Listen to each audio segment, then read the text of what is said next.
Hai, salam dan bahagia. Perkenalkan, saya Rita Aritonang, guru mata pelajaran matematika. Dan saya mengajar di SMP Negeri 12 Kota Jayapura. Kali ini saya akan berbagi praktik baik tentang meningkatkan hasil belajar peserta didik melalui pembelajaran berdiferensiasi terintegrasi dengan pembelajaran sosial emosional. Situasi yang saya hadapi adalah pada saat pembelajaran di kelas, siswa terlihat tidak bersemangat. Ada yang tidak fokus, ada yang tidak betah duduk di kelas, dan ketika saya memberikan lembar kerja, saya menjadi gundah karena hasil kerja semuanya sama persis. Dan ketika saya tanya kepada siswa tersebut, dia tidak mengerti apa yang dikerjakan, hanya menyalin dari temannya.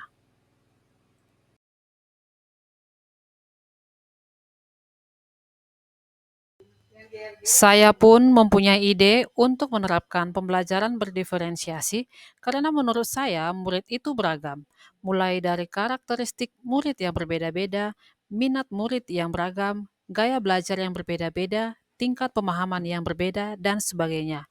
Dan saya pun mengintegrasikan dengan pembelajaran sosial emosional karena menurut saya pembelajaran sosial emosional adalah komponen penting dalam sistem pendidikan yang seringkali terabaikan dalam upaya transformasi pendidikan. Pembelajaran sosial emosional membentuk siswa mempunyai 5 keterampilan, yaitu kesadaran diri, manajemen diri, kesadaran sosial, keterampilan berelasi, dan pengambilan keputusan yang bertanggung jawab. Pembelajaran sosial emosional membantu mengembangkan kesejahteraan siswa secara holistik, membantu mengurangi perilaku yang tidak diinginkan, dan meningkatkan disiplin di sekolah, dan juga meningkatkan prestasi akademik.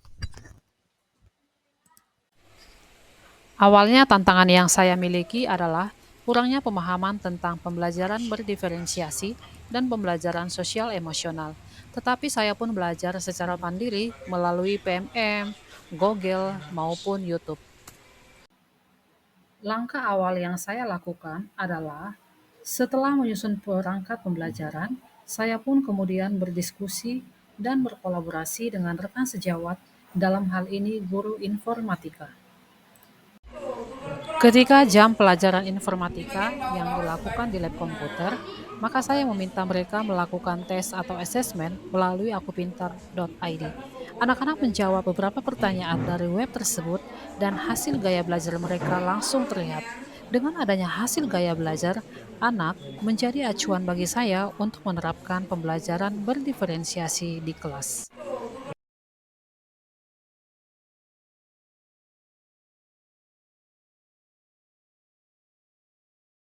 Satu, Pada awal pembelajaran, dua, saya meminta tiga. siswa Tarik untuk menarik nafas. nafas secara perlahan dan mendalam.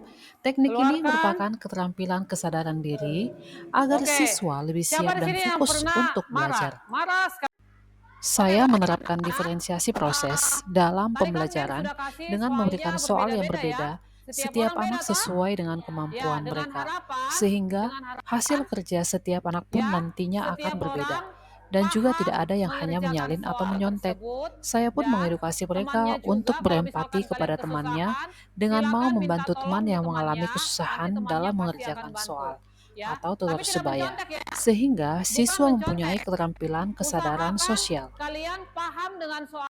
Oke, jadi sekarang Mem sudah membagi kalian dalam beberapa kelompok ya. Ini ada 1, 2, 3, 4, 5 kelompok. Nah, di kelompok itu Mem ada satu tutor sebaya yang akan membantu temannya. Ya, tutor sebaya tahu toh? Nah, tutor sebaya itu nanti yang akan memberitahu kalian atau membantu kalian jika ada kesulitan. Nah, yang Mem mau bangun di sini adalah ya, kalian mempunyai rasa empati kepada teman. Sebelum mengerjakan lembar kerja, saya mengajak siswa untuk stop, yaitu stop, take a breath, observe, and proceed sejenak.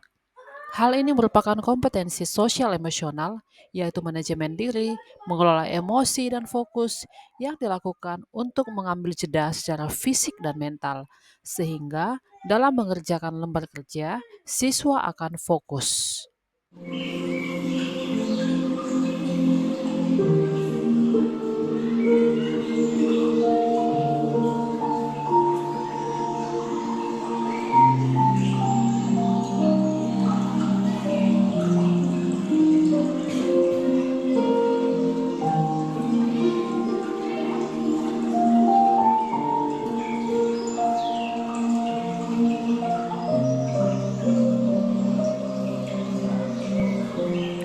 Setelah melakukan teknik stop, siswa pun terlihat lebih siap untuk mengerjakan tugasnya. Yang menjadi tutor sebaya mengajari temannya dengan baik dan sabar. Siswa juga mengerjakan tugas tampak bersemangat sesuai dengan gaya belajar mereka. Ada yang membuat tugas dalam bentuk poster, ada yang menggunakan aplikasi, ada yang mengerjakan di buku, setelah itu langsung presentasi di depan kelas. Sini soalnya adalah jika P dan Q merupakan Soalnya di sini keliling sebuah persegi panjang adalah 44 cm. Jika lebarnya 6 cm lebih pendek dari lebarnya, maka panjang dan lebar dari persegi panjang tersebut adalah.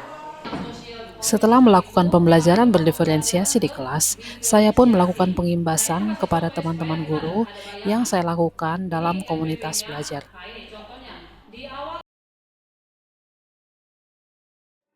Saya senang menjadi tutor sebaya di kelas saya karena bisa membantu teman-teman saya yang kesusahan. Saya juga senang dengan penilaiannya Bu Guru karena memberikan kata-kata yang positif dan memotivasi dan juga ada emotikonnya. Terima kasih. Hai teman-teman, saya mengerjakan tugas matematika dengan cara mempresentasikan di depan karena lebih menyenangkan dan melatih kemampuan berbicara serta keberanian. Saya senang mengerjakan tugas matematika dalam bentuk poster seperti ini, karena selain mengerjakan soal, saya juga dapat bergambar dan berkreasi.